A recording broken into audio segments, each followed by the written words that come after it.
मैं डॉक्टर ब्रह्म मिश्रा, आयुर्वेदाचार्य, तेलहर, शाहजहांपुर, उत्तर प्रदेश।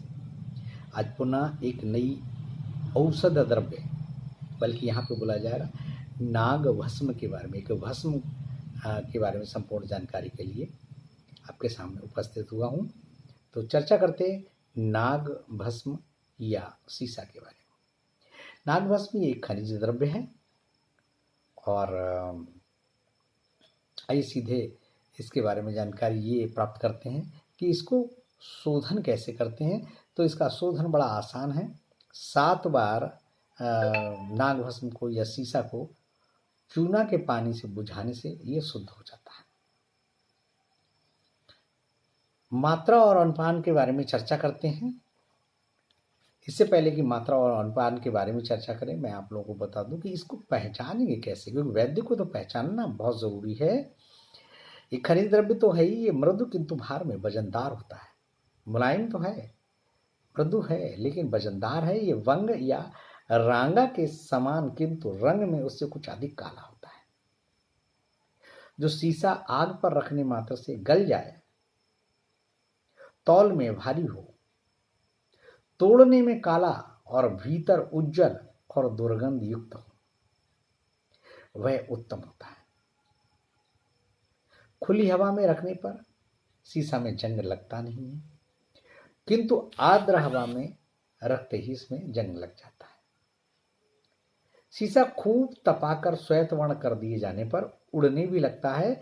इसका विशिष्ट गुरुत्व 11.34 है और 11.37 तक का है। 325.8 डिग्री सेंटीग्रेड तापमान पर ये पिघलने लगता है और 1225 डिग्री सेंटीग्रेड पर ये उड़ने लगता है। आइए इसका मात्रा और अनुपान के बारे में जानकारी प्राप्त करते हैं। 1 से 2 रत्ती दिन में 2 बार शहद, मलाई या मक्खन के साथ में। गुण और उपयोग के बारे में जानकारी प्राप्त करते हैं और ये संपूर्ण जानकारी हम आयुर्वेद सार संग्रह नामक ग्रंथ से आपको प्रोवाइड करा रहे हैं। इसके साथ इसमें हमारा अनुभव भी शामिल है। इस भस्म के सेवन से कहाँ कहाँ लाभ है। बड़ा अद्भुत भस्म है। त्रिवंग भस्म का तो अपना अलग लाभ है, लेकिन वंग भस्म का बहुत ही अच्छा लाभ है। प्रमेह में, मधुमेह में तो बहुत ही उत्तम है। नेत्र रोग में, गुल्म में, प्लीहा वृद्धि में, प्रदर, अतिसार और रक्तज गुल्म में बड़ा अच्छा लाभ मिलता है। आमाशय की वृद्धि से होने वाले अम्लपित्त में, आमाशय में जब अम्लपित्त एसिडिटी बढ़ने लगती है वहाँ पर लाभकारी है। कैसे कैसे लाभकारी अभी मैं डिटेल वर्णन करूँगा। मंदाग्नि, अपची और गंड वाला, धातु क्षय, खांसी, आम बात, सिरदर्द, कमजोरी, यकृत दोष, श्वास रोग, मूत्र रोग, वात रोग, पांडु आदि रोग इससे दूर होते हैं। इस भस्म के सेवन से धातुओं की वृद्धि होती, पोषण होता है, सप्त धातुओं का पोषण होता है। अतः शरीर को पुष्टि करती हैं और अग्नि को भी प्रदीप्त करती हैं। देखिए कितनी शरीर की पुष्टि, 7 धातुओं की पुष्टि करती हैं और अग्नि को प्रदीप्त करती हैं। तो अग्नि को प्रदीप्त करेंगे, मंदाग्नि अपने आप दूर हो जाएगी। ये भस्म अग्नि प्रदीपक अर्थात मंदाग्नि को नष्ट कर जठराग्नि को तेज करने वाली है।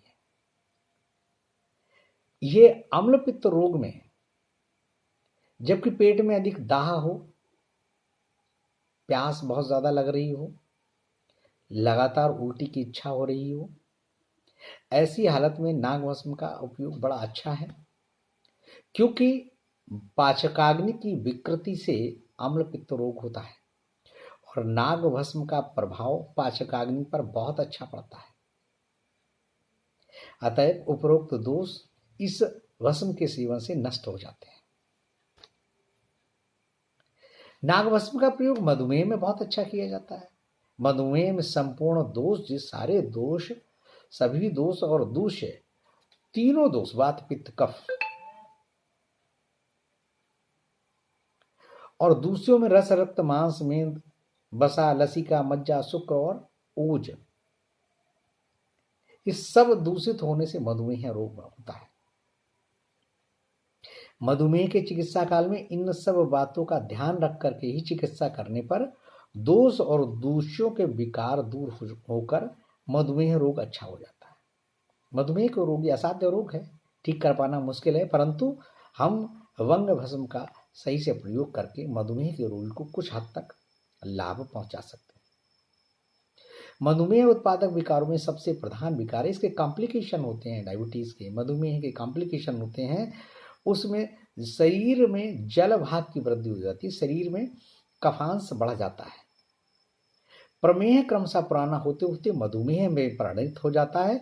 इस भस्म का अर्थात नाग भस्म का सेवन से प्रथम जल भाग की वृद्धि का शोषण किया जाता है, जल भाग कम होने लगता है और इस भस्म के सेवन से शर्करा भी कम होने लगती है। ऐसा सारंगधर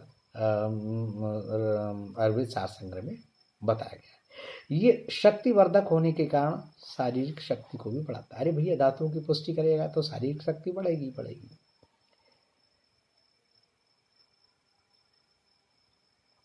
यदि किसी मोटे व्यक्ति को मधुमेह हो जाए,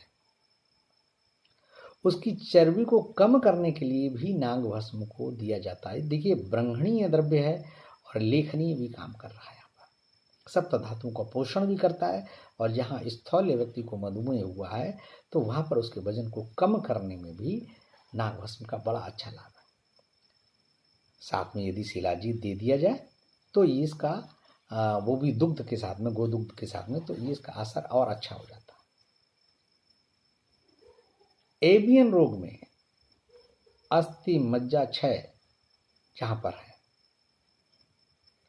मज्जा में रहने वाली वायु जब कुपित हो जाती है तो अस्थि क्षीण हो जाती है और नरम और टेढ़ी हो जाती है और पिचक कर दब जाती है। इसमें कभी प्रारंभ में कभी बाद में दर्द होता है।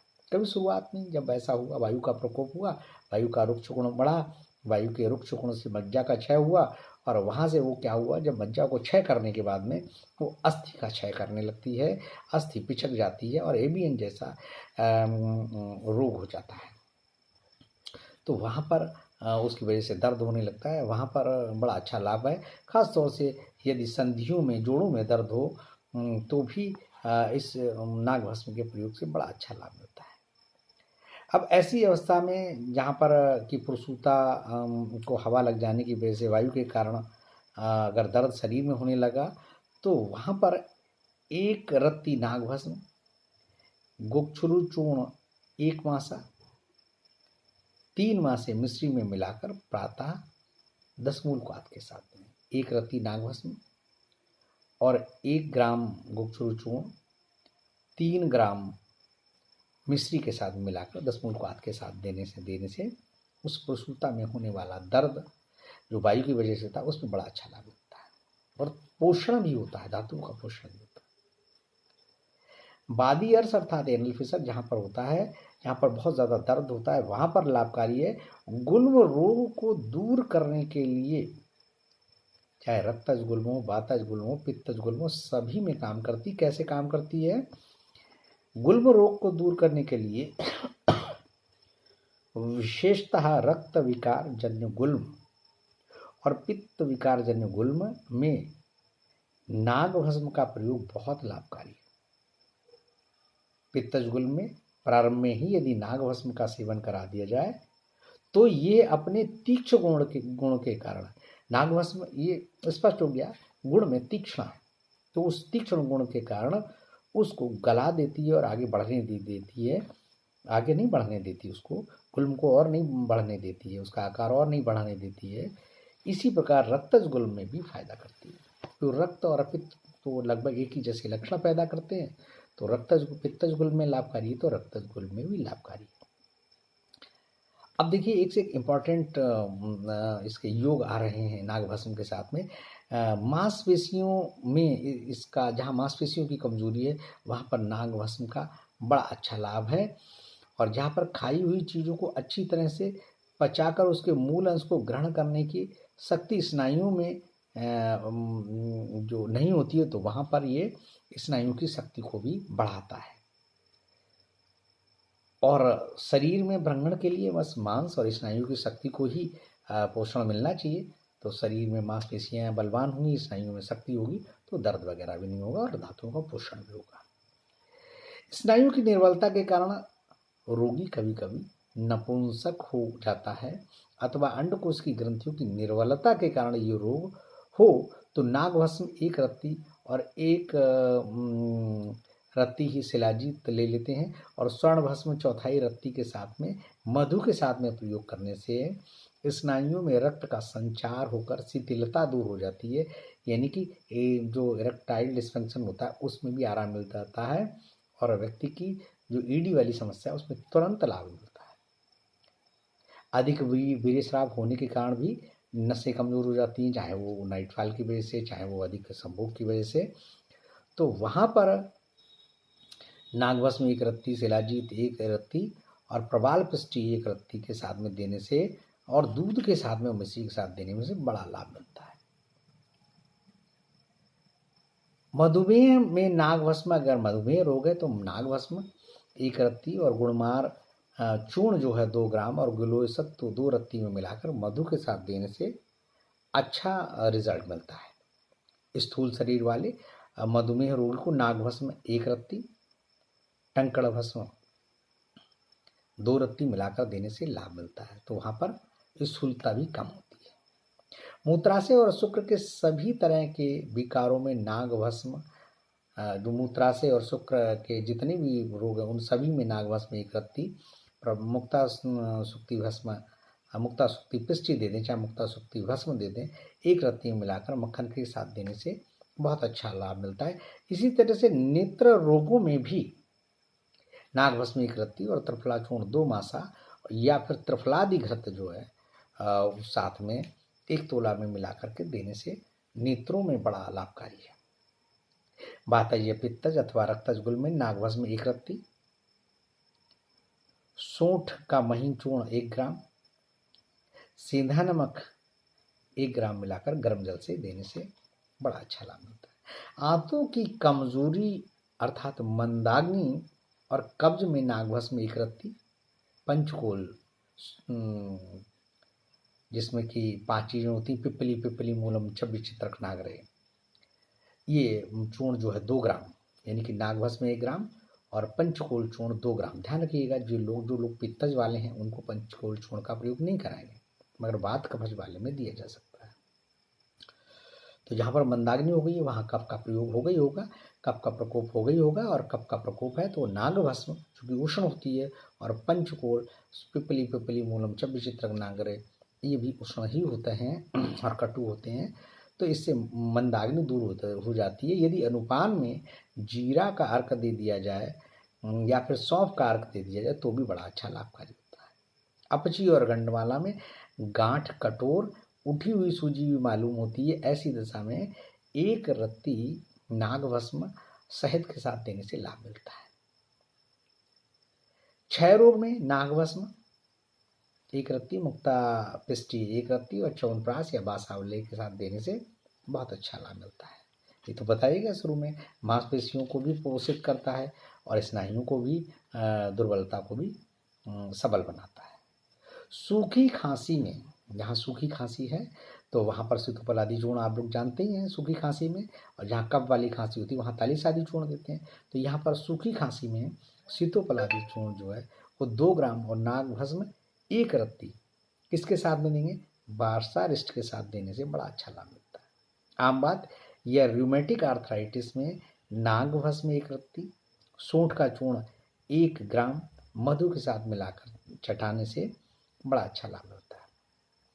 कमजोरी दूर करने के लिए नागभस्म को मक्खन या मलाई के साथ देने से अच्छा लाभ मिलता है, ये पहले भी बता चुके हैं।